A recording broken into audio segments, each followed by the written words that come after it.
with the baptism of Jesus and then the temptation in the wilderness. And that's the opening of the gospel. And then they end with the crucifixion and the resurrection. So in the very beginning, Jesus is declared to be the Son of God, and by the resurrection, he's declared again to be the Son of God, and in the middle is the absolute rejection. It's kind of the bookends. For the Gospel of John, he takes a totally different tack from those three. Matthew and Luke use Mark as their framework, but John doesn't. And this is the opening piece with Nicodemus coming to Jesus and the declaration that, what's coming is the death and resurrection. And then you'll find Nicodemus again about halfway through, and then you'll find Nicodemus again on the day of the crucifixion. And in the Gospel of John, Nicodemus is the one who goes and asks for the body, takes it down, prepares it for burial, and buries it in his own tomb. So Nicodemus starts out as one who is at best a doubter and ends up one who believes, one who trusts that God has done this. And then, of course, the resurrection, the declaration that Jesus is indeed the Son. So this is a bookend piece. And you shouldn't miss that Nicodemus came to Jesus at night. And throughout the Bible, night and darkness are a symbol of ignorance and unbelief. Okay? So he comes to him, perhaps as a means of not tipping his hand to other Pharisees, but that's not the way John books it. He comes to Jesus thinking, something's going on here, and I don't understand what's going on, and I need to understand. Give me a clue.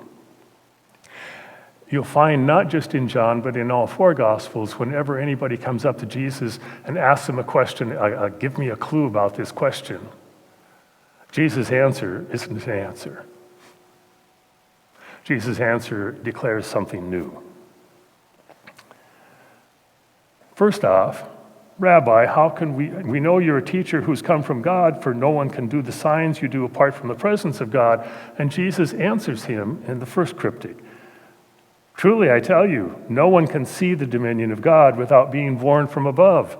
And I missed this piece for years and years and years. He's telling Nicodemus, you've been born from above. Because he could see that this is the dominion of God. Without being born from above, you can't see. So Nicodemus then asks him a question that at this point may seem kind of odd. How can anyone be born after having grown old? But it's not quite as odd when you know that the Greek word for above, that's translated above here, is also translated as again. You could translate it either way. So if he's listening to Jesus and Jesus speaking Greek or Aramaic, which has the same problem, he doesn't know which way he's talking about it, so he answers him as again. How can you be born after having grown old? And Jesus answers him again with a non-answer. You don't understand. This isn't about earthly things. This is about the ways of God. God grabs a hold of you. And you came here without that trust, but this inkling. The trust will come. You wait for it. God moves, and then he moves on with that. What's born of spirit is spirit. What's born of flesh is flesh. So it's two different poles. You can't work your way from the flesh to the spirit. That's gift. Nicodemus says, how can this be? And another cryptic answer. You're a teacher of Israel and you don't understand this? Why would you understand this? Well, that's why they tied this to the lesson from Genesis. Genesis 12 is the very beginning of the works of Genesis that aren't in refutation of the religion in Babylon. The Lord said to Abram, And who's Abram? Well, Abram is a resident of Ur of the Chaldeans. Today you would find that in very southern part of Iraq, which Iraq is basically Babylon, but Babylon at that day is all around the city of Babylon and not very big. Abram is an Aramaean. A wandering Aramaean was our ancestors. Aramaeans are from Aram. Aram is known today as Syria. And later in biblical times, it was known as Syria or Damascus. And Aram was settled by people who came into the Middle East who with superior technology and superior ways that they were able to conquer this territory and establish that state of Aram, which was kind of a terror to all its neighbors. And then people from the Aramaeans also went around and infiltrated every single civilized area. So Abram is of the wandering Aramaeans, or the ones not settled in Aram. And his father obviously had high station because Abram is said to have lots of silver, lots of gold, lots of flocks, and lots of cattle. In other words, he's a rich man. Wouldn't be a rich man unless his father had done really well. Abram is contacted by Yahweh. Now, how many people in Ur do you think had ever heard of Yahweh? If you're thinking 0, you're right on, including Abram.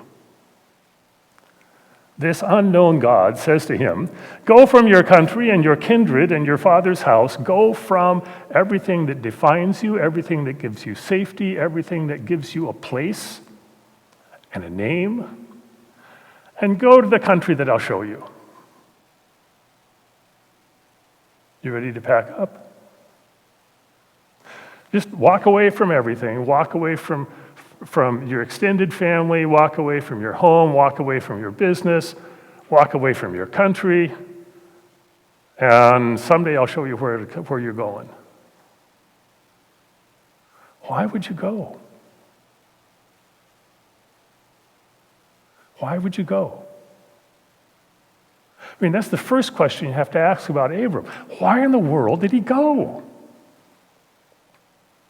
Well, he went because the Spirit of God drove him.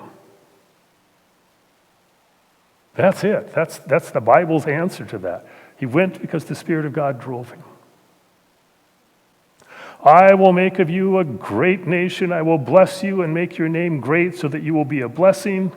I will bless those who bless you, and the one who curses you I will curse." All really good, except not much in it for Abram. You know, his descendants, okay, they'll be a great nation. What does he get? He gets to wander. And all the way through this, Abram gets to wander all the way through his life. He settles a little bit here and there, but he's never really settled. He never becomes a great nation. He never even gets to see his tribe get bigger than about 32 people. And he never has land. But he went. He went trusting that this God actually went with him. And then the last phrase, "In you all the families of the earth shall be blessed." The whole earth. The word is cosmos in Greek. And it's a cognate of that in Hebrew. It means the whole creation. In you, the whole creation will be blessed. So when we come to Nicodemus, the example that you have for what's happening in Nicodemus and what Jesus is telling Nicodemus is happening in him is Abraham. And certainly a Pharisee would know the story of Abraham and would understand someone who would be driven by the Spirit because he would have no other reason to do what he did. So why is he asking the question? Because he does understand. How can these things be? Well, they're this way because of God, because that's the way God functions. This story has another piece in it. For God loved the world in this way. God loved the world just so. God gave the Son, the only begotten one, so that everyone who believes in him may not perish but may have eternal life. And the word that's translated believe all the way through translated believe or faith, it translates best as trust. So the one who trusts this, that indeed God is at work in Jesus, has life.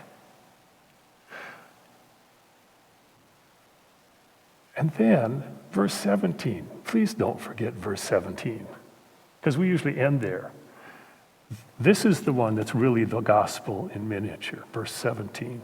Indeed, God did not send the Son into the world to condemn the world, but in order that the world might be saved through him. And again, the word is cosmos, the creation.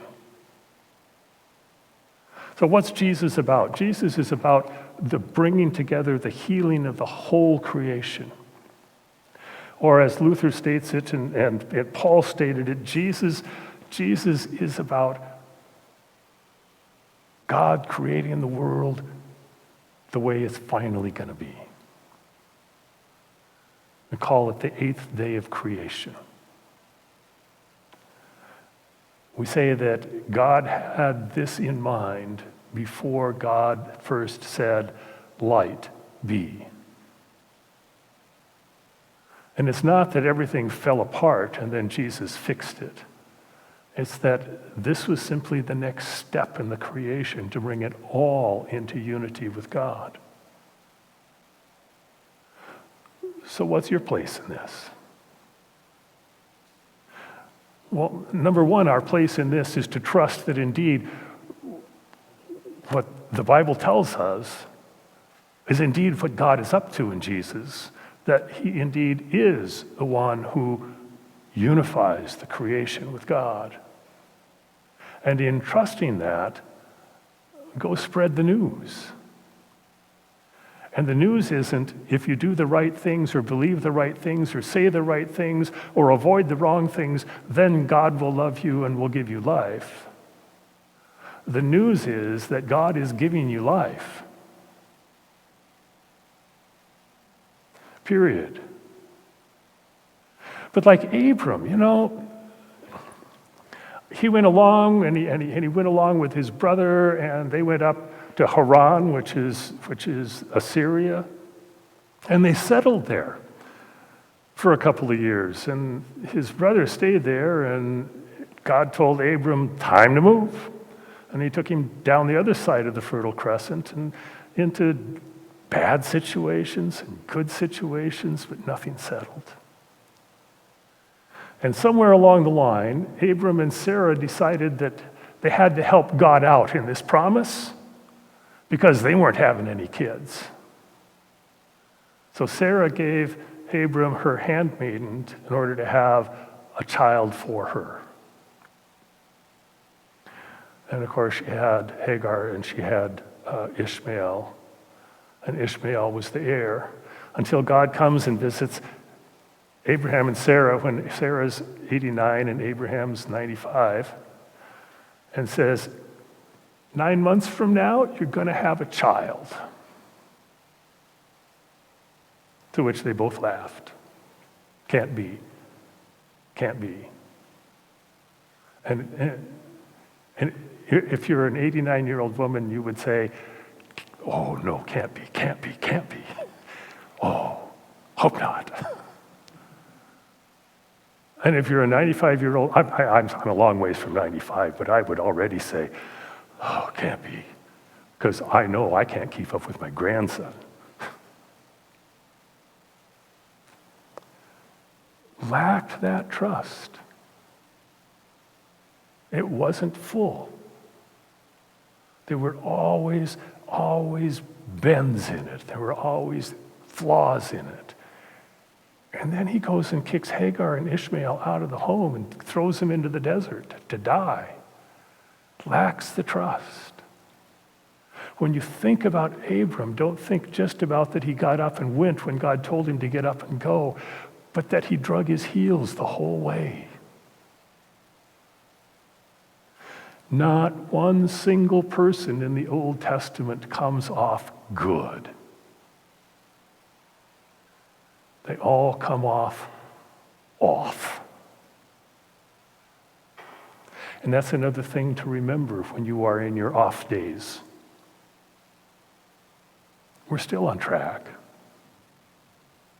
And it's a thing to remember when your new pastor comes, who will be off, guaranteed.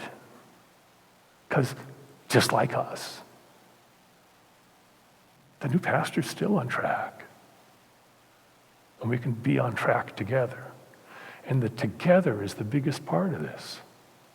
Because the whole thing of coming into life is a matter of relationship. It's a matter of relationship with God. And if you're in relationship with God, you're in relationship with everyone that God's in relationship with. And that's the whole cosmos. So we can relax about whether or not we're still in, and we can get busy with the relationships. Amen.